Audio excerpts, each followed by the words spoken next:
Hello friends, ऋतू and Priya's food लाईफवरती आपलं खूप खूप स्वागत आहे. तर आज आपण श्रावणाच्या उपवासांसाठी स्पेशल असे केळीचे चिप्स बनवणार आहे. अगदी सोपे आहेत आणि आपल्याला जितके हवे त्या क्वांटिटीमध्ये आपण हे बनवून अगदी व्यवस्थित स्टोअर करू शकतो. जर आपण हे ड्राय ठिकाणी स्टोअर केले तर हे अजिबात सादळत नाहीत. तर आता आपण ह्यासाठी कच्ची केळी घेणार आहेत. तर हे केळी आपल्याला मार्केटमध्ये कुठे पण इझिली अवेलेबल होतात. तर हे केळी घेतल्यानंतर ह्यांचे साल काढून घ्यायचे. जसं की आपण बटाट्याचे वरचे साल काढतो त्या पद्धतीने साल काढून घ्यायचे आणि मग नंतर केळी स्वच्छ धुवून घ्यायची. तर आता इथे साधारण आपण अर्धा किलो केळी घेतलेली आहेत. तर ह्या पद्धतीने सगळे साल काढायचे. केळी पूर्ण सफेद दिसत नाहीत तोपर्यंत त्याला सोलून घ्यायचं आहे. आता केळी सोलल्यानंतर त्यामधनं चिकट असा द्रव येतो किंवा ते थोडेसे चिकट असतात, त्यामुळे ते स्वच्छ धुवून घ्यायचे पाण्यामधनं. आणि आता इथे आपण आपल्याला हवं त्या शेपमध्ये त्यांना किसून घ्यायचे. जर आपल्याला लांब चिप्स हवे असतील तर लांब लांब काप करून घ्यायचे आणि जर आपल्याला गोल चिप्स हवे असेल तर त्या पद्धतीने आपण हे चिप्स किसून घेणार आहेत. आता किसून झाल्यानंतर आपण ह्याला, जर तुम्ही उपवासासाठी करणार असाल तर शेंगदाण्याच्या तेलामध्ये तळले तरीही चालतात. तर एकीकडे आपण तेल गरम करायला ठेवायचं आहे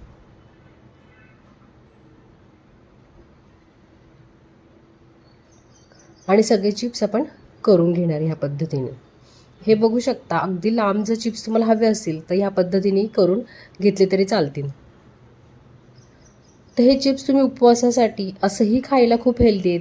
जसं की बटाट्याच्या चिप्सनी खूप पटकन वजन वाढतं, वेट गेन होतं, तसं केळ्यांच्या चिप्सनी होत नाही. त्यामुळे हे खाण्यासाठी एक उपवासाला अगदी बेस्ट ऑप्शन आहे.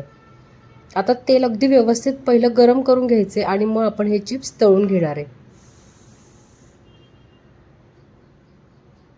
सोडताना वेगवेगळे सोडायचे आहेत म्हणजे ते एकमेकांना चिकटणार नाहीत आणि व्यवस्थित फ्राय केले जातील.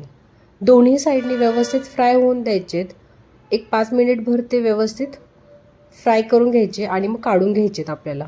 अगदी खूप त्यांचा रंग काळपटही होऊन द्यायचं नाही, नाहीतर चिप्सची टेस्ट बदलते. आता इथे आपण, तुम्हाला हवं असेल तर तुम्ही तेलामध्येही थोडंसं मीठ टाकू शकता, जेणेकरून चिप्सला तो खारटपणा येतो. किंवा आपण चिप्स बाहेर काढल्यानंतरही तुम्ही यामध्ये मीठ, लाल तिखट टाकून मग सर्व करू शकता. जर उपवासाला खाणार नसेल तर हळदीचाही वापर तुम्ही इथे करू शकता. तर बघू शकता आपण चिप्स आपले ऑलमोस्ट रेडी आहेत. तर तुम्ही घरी नक्की ट्राय करा. या श्रावणामध्ये उपवासासाठी खाणारे बनाना चिप्स अगदी छान होतात, खूप क्रिस्पी होतात आणि मुलांनाही खूप आवडतात. आणि हो, नवीन असाल चॅनलवरती तर नक्की चॅनलला सबस्क्राईब करा. अशा छान छान रेसिपीसाठी आपण भेटूया. आता एकदा तुम्ही हे चिप्स कसे वाजतायत, किती क्रिस्पी झाले तुम्हाला ह्या साऊंडवरने नक्की कळेल.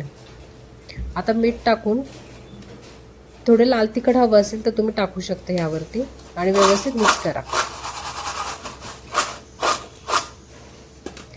चला आता मग भेटूया नेक्स्ट व्हिडिओमध्ये. बाय.